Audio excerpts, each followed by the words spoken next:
Today at Kucki Tech, we have been doing a ton of research into the competition for the foldable iPhone that many famous leakers have been saying is going to be getting released in 2023. Obviously, Samsung is the first one that comes to everyone's mind. They came out with the Galaxy Fold, which is around $2,000, £2,000. Obviously, the first flip phone had a few issues with the screen cracking, but they are focusing on actually selling some of these now. Personally, I don't know anyone that has one or anything like that, but it looks like a really, really cool phone. Definitely cool to be ahead of the curve on the technology. The early reviews weren't great. You might remember big tech YouTubers peeling off what they thought was a screen protector, and it was actually part of the display, and then their phone was permanently damaged and it stopped working, and it was just a huge drama. In addition to that, we've had people's fold areas failing in cold climates, which is why Apple recently filed a patent, I think in February 2020, to actually add a heating element to the fold section of their phone, which was granted so that it can keep it warm in cold environments. Less likely to have a failure, which is also very interesting. Samsung released the second generation of their folding devices, the Samsung Galaxy Fold Z, only in February 2020, so it doesn't look like they've yet renewed the line and brought out a new one, but we don't imagine that they're selling loads and loads of units. I think it's more for the innovation. Samsung makes panels themselves, phone panels, OLED panels. They're one of the few manufacturers that makes it themselves, in addition to LG and a few others now. There are more companies coming out with OLED recently, but because of that, they're sort of in a very easy position to innovate and release products that other manufacturers couldn't really do because they couldn't meet the minimum order quantities, because they couldn't realistically sell that many units, whereas for these manufacturers it doesn't really matter that much because they own the technology, so there's not really a middleman. The Samsung Galaxy Z Flip has a 6.7-inch screen, which is very, very similar to iPhone 12 Pro Max. Now, Huawei, this phone manufacturer that was involved in the big trade war between the US and China, US banned their products. They released a phone in February 2019, and this was called the Mate X, and this was also a foldable device. I've heard much less about this with them being a bit of a smaller brand, but this phone folded outwards instead of inwards, so very, very interesting design. This means that you always have a display or two on the outside of the phone, whereas the Samsung phone, you close it and you can't see the display anymore. So which design do you prefer? Tell me down below. Do you prefer being able to see the display at all times and using it as a single phone, or with it being a foldable phone so the screen is always protected in the middle? Personally, I feel like I lean more towards the Huawei design, with always having the screen accessible, because then you can use your top sensor camera if you want to take selfies, and for the back camera as well, right?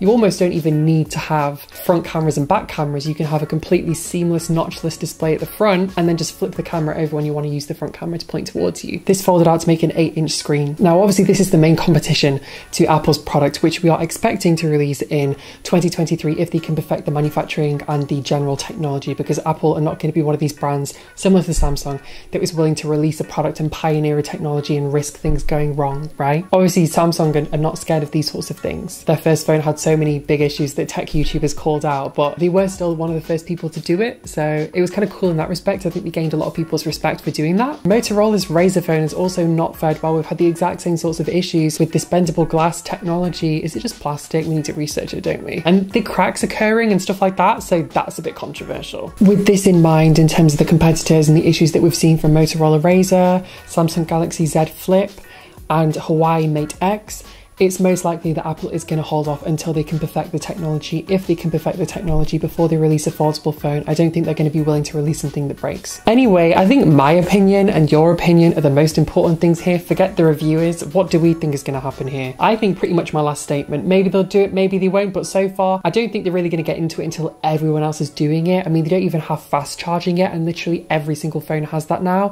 So I do think they're probably going to wait until everyone's doing it, all the mistakes have been ironed out, and then they release their product and pretend it's new. But it will be cool. I bet it will be one of the best foldable displays we've ever seen. I know that they will perfect the technology and make it beautiful if they do release it, so that'll be super, super cool. Anyway, I hope you enjoyed today's video. If you did, be sure to smash the like button. I would definitely consider subscribing if you are new here. We post tech review videos and research videos and leak videos all through the week. My name is John. It's been a lot of fun today going through all the tea, all the drama, all the reviews, all the rumors, everything that's been kicking off, and I'll see you in the next video.